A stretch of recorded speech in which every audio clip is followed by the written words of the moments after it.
Hey guys, this is Captain here from Bit and Apple TV in conjunction with the kid from the radio. We are here at Garden State Comic Fest. Ready to battle, ready to interview. Let's go.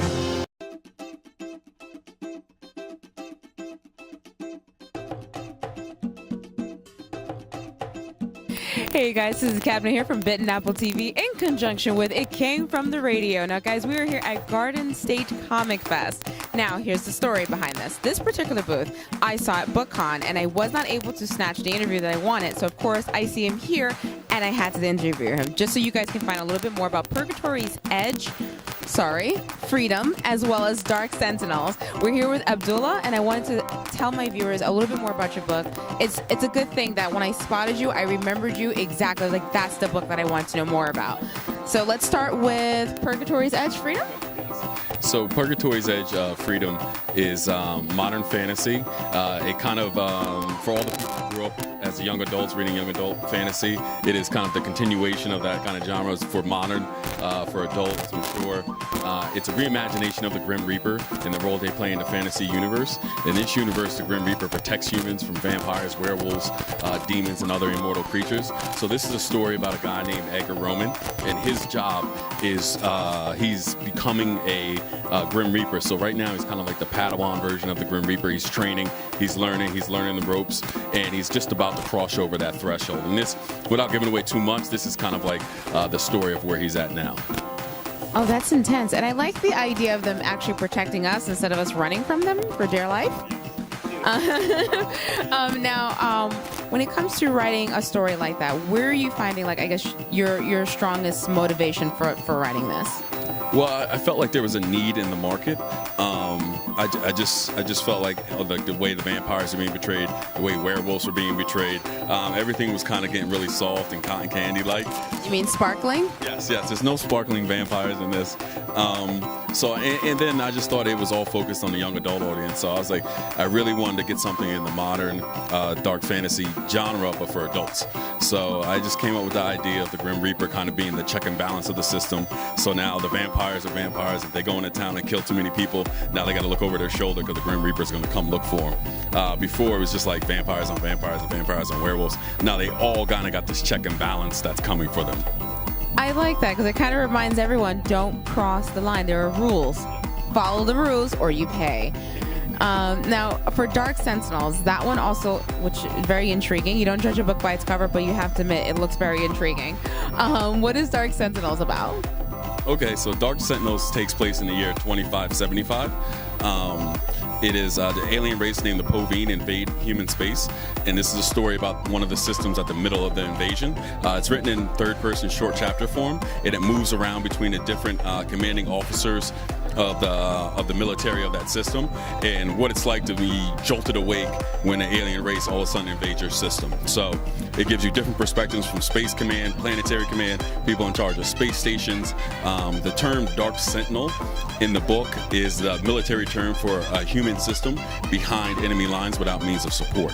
So that's kind of like the whole means of it, and they become a Dark Sentinel system with other systems, and then they have to fight to become not a Dark Sentinel system. So that's kind of like the basis behind the whole story. That is intense and very scary.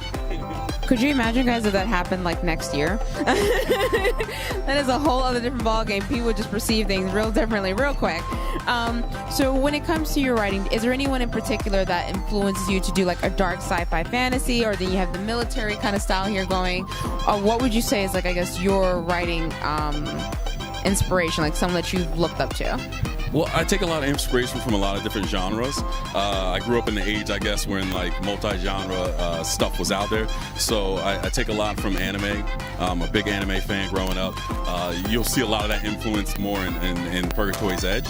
But I'm also a huge fan of Drew Carpathian as a writer and the work he did on Mass Effect. So you might see some of that play out in like Dark Sentinels. And so that's kind of like, those are two, and especially the work he did with the Dark Bane series and everything else like that. That kind of really got me back into reading again as an adult. So I guess I got to pay a lot of homage to Drew Carpathian and all the work that he's done in his career. I have one little quick short story to share with you. Mass Effect, I love it dearly, but it's the first and only video game to make me cry. I got 70% into it. And I mean, I'm the kind of gamer that has to finish every single quest. And then I got the Ring of Death. I could not play the game. And even when I tried to get everything to come back, the file was corrupted. I sat there and I cried because I could not go back. I was like, I don't understand. That broke me. My ex-boyfriend at the time was just more or less like, why are you crying? I was like, you don't understand. I spent so many days and nights just working on this. So I'm definitely going to enjoy Dark Sentinels, and this is just for the dark person in me for Purgatory's Edge. So for people who are like, oh man, I want to check out this military sci-fi, where can I find this? Or maybe they want to check out a little bit more about the Grim Reapers, where can they find you? Okay, so Purgatory's Edge Freedom is up on Amazon now, and Dark Sentinels will be out July 24th on Amazon, Apple, and all the different platforms on that day.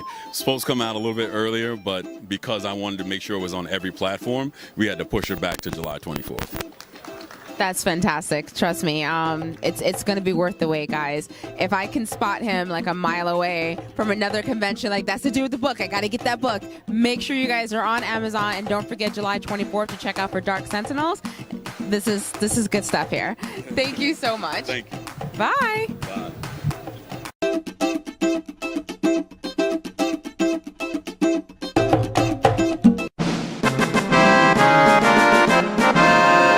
Victory.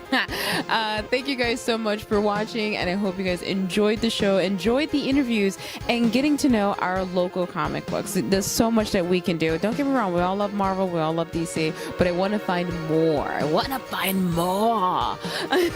Thank you guys so much for tuning in. Be sure to give me a clicking the thumbs up, as well as clicking the button down there to subscribe. Just do it right now. I mean, the button is blinking, it's winking at you. It's like, baby, you want more. And you do. Bye.